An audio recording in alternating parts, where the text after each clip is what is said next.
નમસ્કાર વિદ્યાર્થી મિત્રો, આજે આપણે જોઈશું ધોરણ 7 વિષય ગુજરાતીમાં પાઠ નંબર 8 સાહેબ બધા જોડાઈ ગયા છે ના સ્વાધ્યાયનું સંપૂર્ણ અને સચોટ સોલ્યુશન। તો ચાલો શરૂ કરીએ। મુખ્ય સવાલ 1 વાતચીત। પ્રશ્ન પહેલો, તમારા મિત્રને બહારનું શું ખાવાની ટેવ છે? મારા એક મિત્રને બહારનું ખાવાની ટેવ છે। તે તેના માતા પિતા પાસે દર બીજા ત્રીજા દિવસે પિઝા, બર્ગર, નૂડલ્સ વગેરે બહાર ખાવા જવાની જીદ કરે છે। તે સ્કૂલના લંચ બોક્સમાં પણ french fries, bread pakora, wafers જેવા જંક ફૂડ લાવે છે। 2. તમારા ઘરમાં મોબાઈલનો સૌથી વધુ ઉપયોગ કોણ કરે છે? મારા પિતાજી એક આઈટી કંપનીમાં કામ કરે છે। તેઓને મોટા ભાગે વ્યાપારી સાથે ઓનલાઈન રહીને તેમના પ્રશ્નોનું નિરાકરણ કરવાનું હોય છે। આથી તેઓ અમારા ઘરમાં મોબાઈલનો સૌથી વધુ ઉપયોગ કરે છે। 3. મોબાઈલ વાપરતા તમને ઘરમાં કોણ કોણ રોકે છે? હું મોબાઈલનો અભ્યાસ અર્થે એટલે કે ખૂબ મર્યાદિત ઉપયોગ કરું છું, છતાં મારા ઘરમાં મને વધુ મોબાઈલ વાપરતા મમ્મી પપ્પા અને દાદા એમ બધા વડીલો રોકે છે। 4. તમે કેવા કેવા પ્રસંગે બહાર જમવા જાઓ છો? અમે અમારા ઘરમાં કોઈની બર્થડે હોય, કુટુંબમાં કોઈ સામાજિક પ્રસંગ હોય તો બહાર જમવા જઈએ છીએ। 5. તમે ક્યારે ક્યારે ઓનલાઈન જોડાઓ છો? હાલ તો અમને કોઈ કામ માટે ઓનલાઈન જોડાવાનું થતું નથી, પણ હા, જ્યારે કોરોના રોગચાળો ફેલાયો હતો અને શાળાઓ બંધ હોવાથી ઘરે ઓનલાઈન ભણવાનું હતું, ત્યારે હું દરરોજ સ્કૂલના ટાઈમ ટેબલ મુજબ ઓનલાઈન શિક્ષણ લેતો હતો। 6. મોબાઈલ આપણને કેવી રીતે ઉપયોગી છે? તો વિદ્યાર્થી મિત્રો, અહીં આપણે મોબાઈલના ઉપયોગો લખેલા છે, અહીંથી તમે જોઈને લખી શકશો।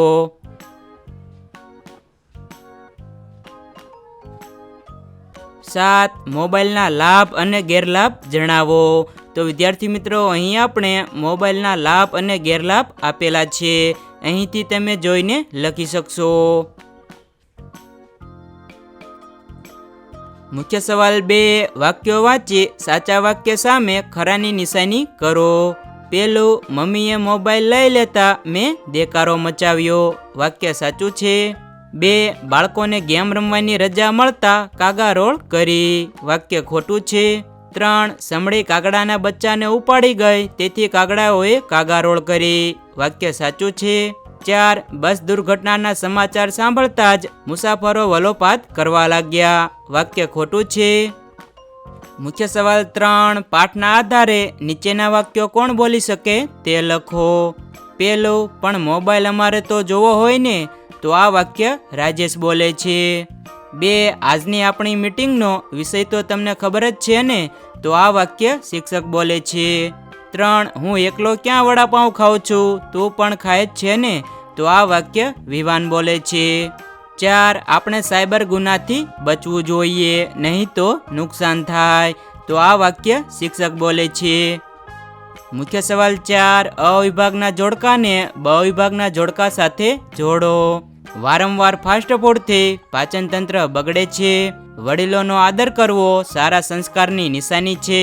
અજાણી વ્યક્તિને ઓટીપી આપીએ તો આપણી સાથે છેતરપિંડી થાય। મોબાઈલનો સદુપયોગ કરવો જોઈએ। મિલેટ્સના ખૂબ ફાયદા છે, તેથી તેને ચમત્કારી અનાજ કહેવાય છે। મુખ્ય સવાલ 5, આપેલ જાહેરાતને આધારે પ્રશ્નોના ઉત્તર લખો। તો વિદ્યાર્થી મિત્રો, નીચે તમને અતિથિ કાઠિયાવાડી લોજ વિશે જાહેરાત આપેલી છે, તેને વાંચવાની છે, સમજવાની છે, ત્યારબાદ તેના ઉપરથી જવાબ દેવાના છે।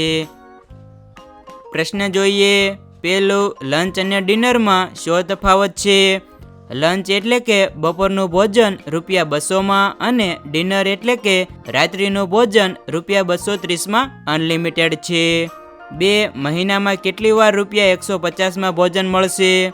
મહિનામાં 2 વાર લંચ અને ડિનર એટલે કે પૂનમના દિવસે ₹150માં ભોજન મળશે।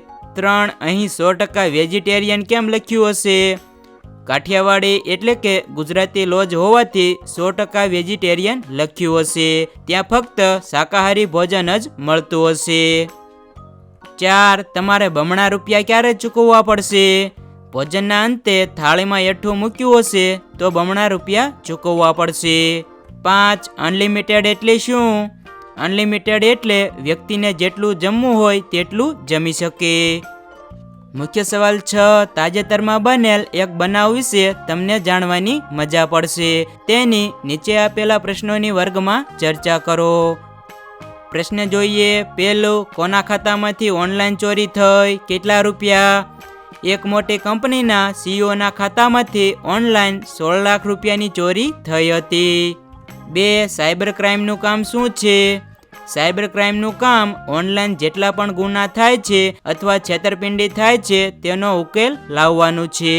3. તમારા ઘરના સભ્યોના ખાતામાંથી ઓનલાઈન ચોરી ન થાય તે માટે તમે તેમને કઈ કઈ સૂચના આપશો? મારા ઘરના સભ્યોના ખાતામાંથી ઓનલાઈન ચોરી ન થાય તે માટે હું તેમને કોઈ પણ સંજોગોમાં કોઈને પણ ઓટીપી, એકાઉન્ટ નંબર, કાર્ડનો CVV નંબર ન આપવાનું તેમજ કોઈ પણ પ્રમાણભૂત સિવાયની ઓનલાઈન લિંક ન ખોલવાનું જણાવીશ. 4. છેવટે ગુનાનો ભેદ કેવી રીતે ઉકેલાયો?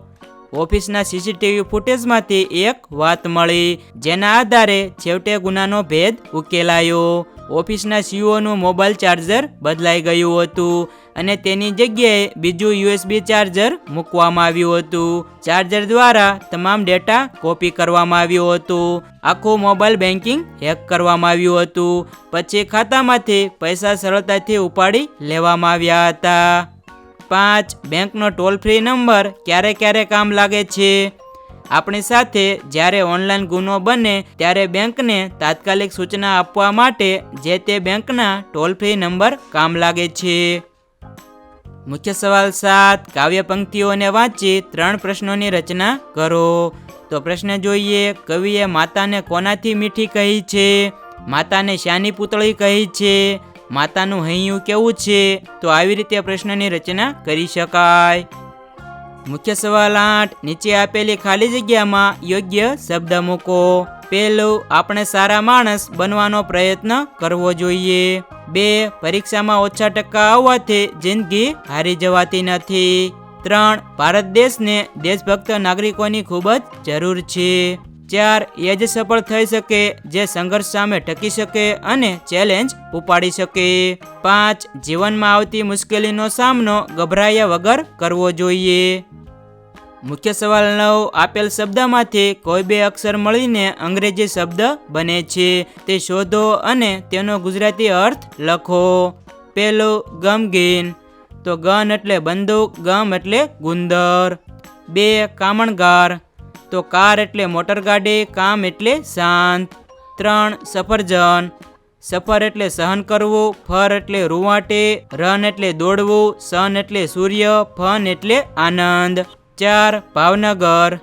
રન એટલે દોડવું, ગન એટલે બંદૂક. મુખ્ય સવાલ 10. નીચેના 2 શબ્દનો ઉપયોગ કરી વાક્ય બનાવો. પહેલું, સફળ તો નિષ્ફળ.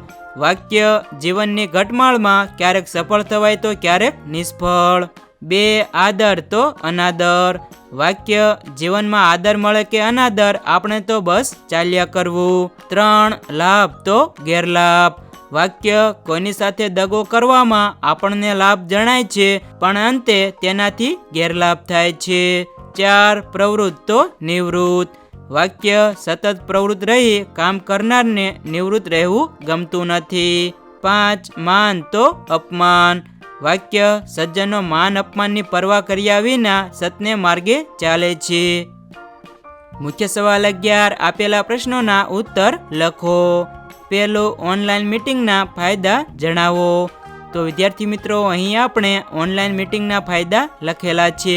અહીંથી તમે જોઈને લખી શકશો. 2. શરીરની તંદુરસ્તી જાળવી રાખવા શું કરવું જોઈએ? શરીરની તંદુરસ્તી જાળવી રાખવા આપણે દરરોજ યોગ્ય પોષણયુક્ત અને રેસાયુક્ત આહાર લેવો જોઈએ. નિયમિત વ્યાયામ કરવો જોઈએ. નિયમિત પૂરતી ઊંઘ લેવી જોઈએ. જંક ફૂડનો ત્યાગ કરવો જોઈએ. મોબાઈલનો વધુ પડતો ઉપયોગ ન કરવો જોઈએ. ડિપ્રેશનમાં ન રહેવું જોઈએ. 3. સાયબર ક્રાઇમથી બચવા આપણે શું શું કરવું જોઈએ? તો વિદ્યાર્થી મિત્રો, તેનાથી બચવા માટે જે પણ ઉપાયો છે તે અહીં આપેલા છે. અહીંથી તમે જોઈને લખી શકશો.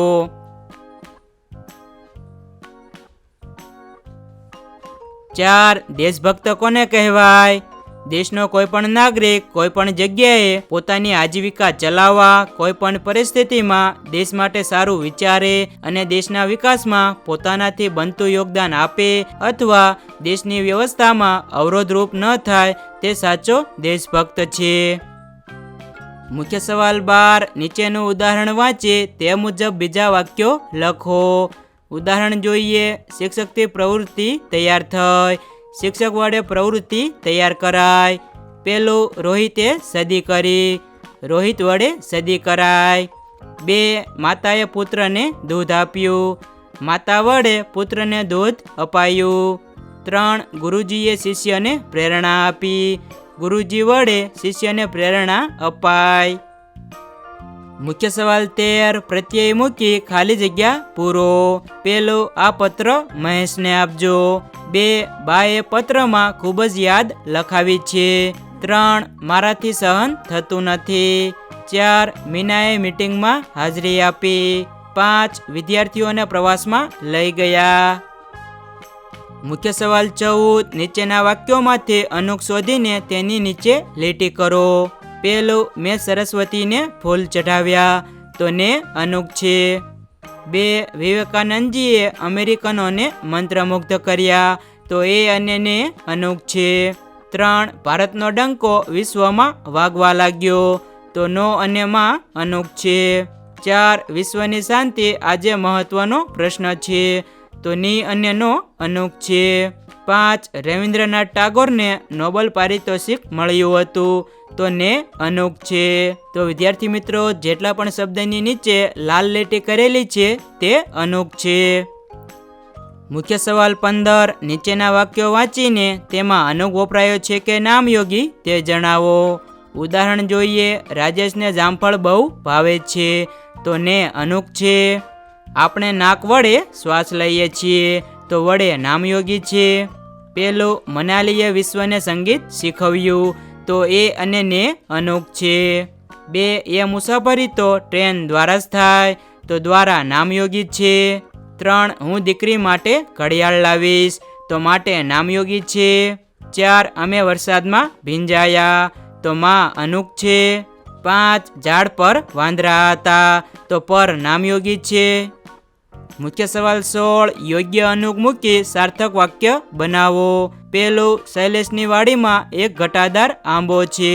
2. બાલદીમાંથી તેણે થોડું પાણી તુલસીને આપ્યું. 3. શહેરના વિદ્યાર્થીઓએ સર્કસના ખેલ જોયા. 4. સુરતથી થોડા અંતરે પ્રિયંકાબેનનું ગામ આવેલું છે. 5. કર્મદીપના થેલામાં તેના મિત્રનો મોબાઈલ છે. મુખ્ય સવાલ 17. યોગ્ય નામયોગી મૂકી વાક્ય લખો. પ્રત્યય અને નામયોગી. તે ઘરમાં ખાટલે બેઠો. તે ઘરમાં ખાટલા પર બેઠો. ટપાલથી તેમણે પત્ર મોકલ્યો છે. ટપાલ દ્વારા તેમણે પત્ર મોકલ્યો છે. કોયલ સીતાફળીએ બેઠી છે. કોયલ સીતાફળી પર બેઠી છે.